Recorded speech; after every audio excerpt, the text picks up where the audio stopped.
So we're going to move on from Horn, Mr. JC Horn. We're going to go on to my first guy. Why is that picture Who do you so got small? first? Who are you doing first? I'm excited. So the first one I'm going with is Kwity Paye, the defensive end out of Michigan. Ooh. Number 19 in your program, number 1 in your hearts. Number one in your hearts. He's a defensive end, 6'4", 272. So he's not the biggest guy, but he's got that size that you want. He's a freaking athlete. Yeah, so he played. It's hard because obviously some of these teams, either some guys opted out that we're going to be reviewing. That's just the way it is in COVID 2020, right? Also, some programs didn't play. So places like Northwestern, they didn't play. What a load of shit, eh? North Dakota. They played one game. North Dakota only played one game, which we'll get to a player on that team in a little bit. And but like Michigan only played 6 games. And Kwity Paye played 4 of them. So he had 16 total tackles. He was like 12 tackles and 4 assists type thing. 4 tackles for loss and 2 sacks. No, I got it. 2019 is obviously a larger sample size. There was 12 games. He had 26 solo tackles, 12 and a half tackles for loss, and 6.5 sacks. So he will get after the quarterback on, some passing plays. But that's not where Kwity Paye really makes his money and makes it shine. This guy, he's a monster in the run game. If you want a guy to lock it up and be able to read the way that you should play, defensive end on those, the quarterback options now and the RPOs and everything else, this guy is going to be able to help you with that. Like I said, might not get there if you're just like, look, pin back the ears and go get the quarterback. Maybe he won't be able to do that. But in the run game, this guy is elite. Like you can put him out there today and he's going to be able to stop the run. That's how good this guy is. He holds up well. There was a play against Penn State, and essentially they had motioned the tight end over to the right side. I know exactly what you're talking about. I seen it. Yeah. So, I love it. Continue. He's on the left side. He's playing left defensive end. They motion the tight end over to the right, and he's sitting there, and both the tight end and the right tackle, they both take off to leave him. So the running back's going out there, your automatic thought as a defensive end would be, okay, I'm just going to go on the outside. And that's what they want you to do at Penn State. They want you to go get wide and try to steal that edge, because then they're going to have the lane to go in the middle. No, what does Kwity Paye do? He says, I'm not going to fall first. It's a run one way or another. So he engages with the right guard and has presence enough to keep his head up as he's engaged with him, not getting bull rush, not getting pushed back or anything. He's essentially holding the guy there. Sees that, nope, the running back's going. He doesn't have the ball. It's going to be the quarterback. He switches sides and gets the quarterback on the run to stop the run. It would have been probably a 10-yard run up the gut.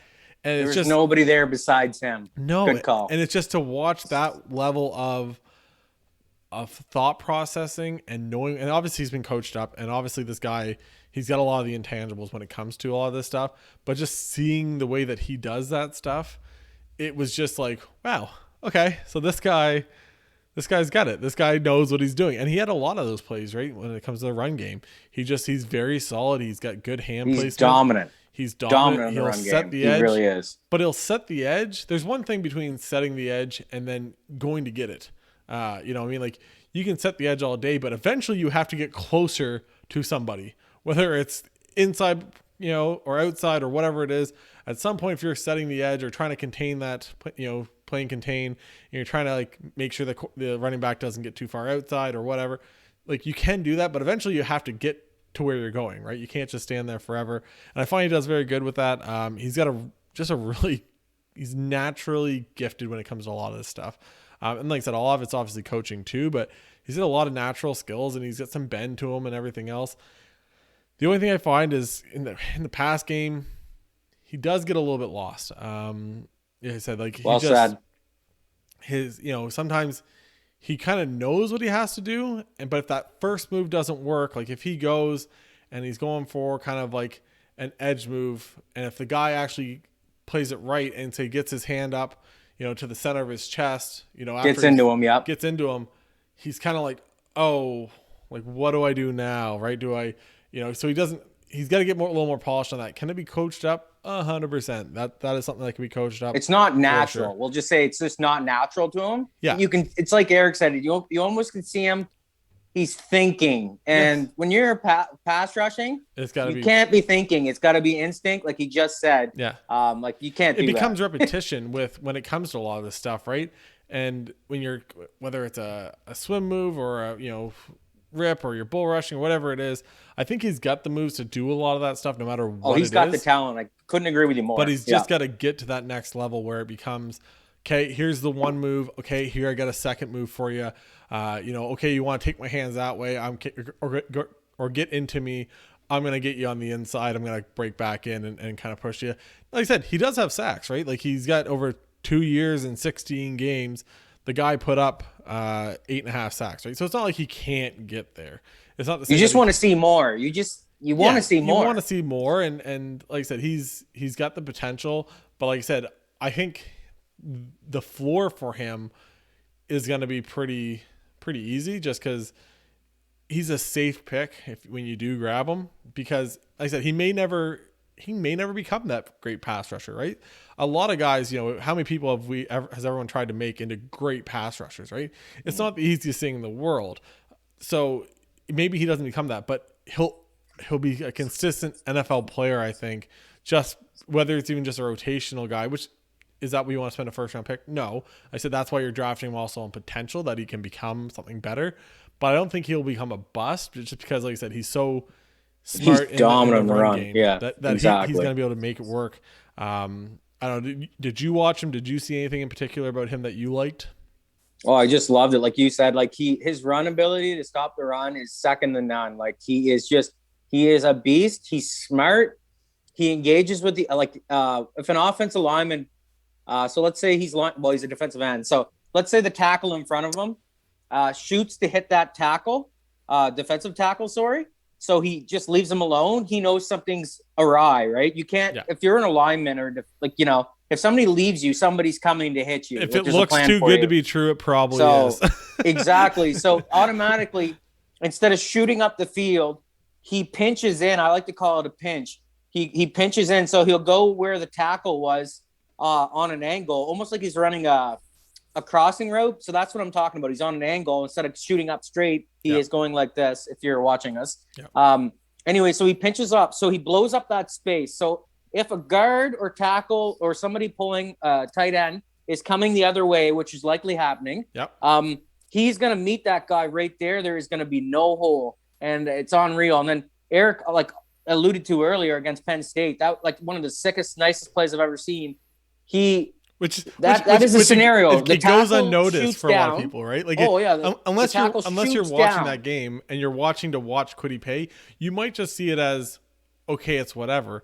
But if you're actually watching the tape and going over all the plays, you're like, oh, okay. I was watching him there, and that's when you see it, right? Like, it's unreal. He engages, gets his hands on the offensive lineman first. Like Eric says, he's so patient and smart. So he reads. He takes a peek to the left. Doesn't see anything. He takes a peek to the right. There's the quarterback with the play action fake. He keeps the ball. He goes to the left. So you see him peek to the right again, the left, and then he goes to the right and he sheds the blocker, like Eric just said. He doesn't throw the guy, but he may as well have. Yeah. And he just takes the guy's leverage against him. Hello, and smokes the quarterback. There's a lot of plays, man. Like Eric said, he's really good with engaging.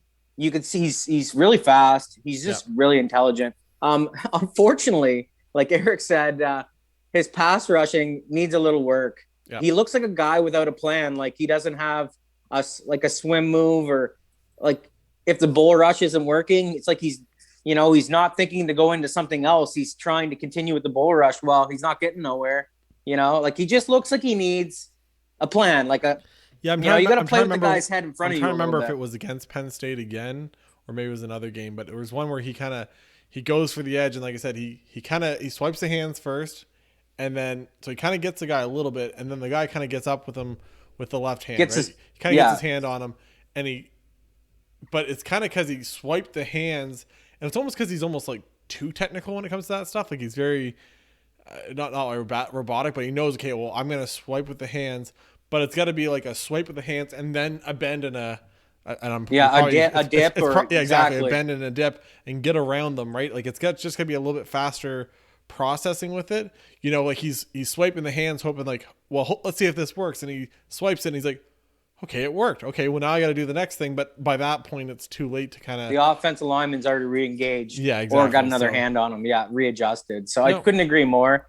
But there's lots, like you said, there's a lot of potential there.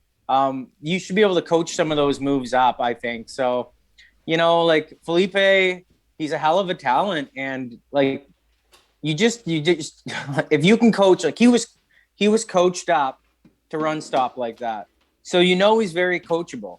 So there's lots to love about him. Let's just be honest here, and I think somebody's going to be very happy with that pick, and he's definitely a first round talent, I think so. But anyways, so that's leading us into the next guy, and the next guy. Who do I want to do next? Well, no, here. He's a beauty. Well, okay, just give me a second. What you want to? I just want to say, I can see him going to. Oh yeah, sorry about that. Yeah, it's all good. I don't think he's gonna. Like, I don't think Kwity Paye is a top 10 talent. Let's just put it that way. Like I can't see it being, just because, like I said, when you're gonna have 4 quarterbacks go that early, we've mentioned this before, and we'll mention it a million times as we go up to the draft. If you're talking 4 guys in the top 10. That's a small gap for anybody else to be in there, and you have to be very elite. There's 2 tackles that are really good. You're talking about 3 receivers that are really good. You're talking about Kyle Pitts, who's the tight end, who's really good. You're talking about Micah Parsons, and you're talking about J.C. Horns and the Patrick Surtain. You know, there's all these guys, right? So eventually, you just can't fill enough people in to those. Some spots. people are going to drop, is what he's saying. Exactly.